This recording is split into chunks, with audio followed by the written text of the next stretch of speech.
welcome to Brian's Board. In a previous episode, I talked about due diligence memos and how investors use them to assess the companies they're considering bringing into their portfolios. Here I'm going to focus on the people section of diligence memos. So what will investors write down about your team? Here are some of the things that they're looking for. One is domain expertise. From a commercial perspective, what are the trickiest things that your team needs to do to be successful? Think about the expertise on your team, and do you have that expertise, the expertise needed to tackle those tricky issues? This is something that investors will focus on. Two, complementary roles. So titles aren't all that important, but roles are. Not everyone, for example, can be in charge of technology development.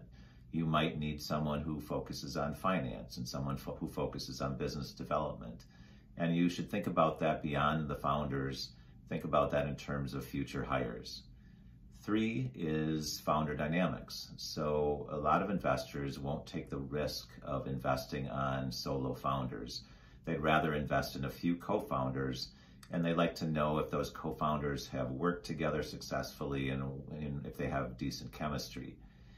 Companies that have a serial founder on board are more likely to get funded, but the valuations will be higher, so investors are aware that they come at a higher price.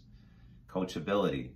So teams should be aware of their weaknesses and should be open to learning from customers and board members and advisors, but they shouldn't be pushovers. They should be data-driven so they can be discerning about how they use all the information that's coming into them.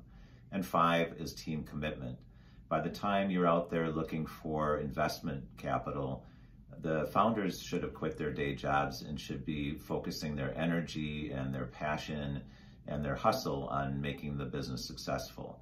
And the sweet spot for hires is maybe they're on board part-time and they're committed to joining should the company get funded.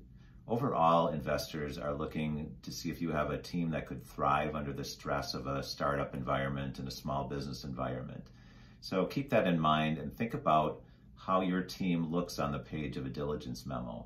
And remember that some investors are looking at thousands of pitches every year, and it's likely they've seen a company that's trying to solve a problem similar to yours in a similar industry space. So how will you stand out? Help them envision your company as being the company that is the one that's going to succeed in that space.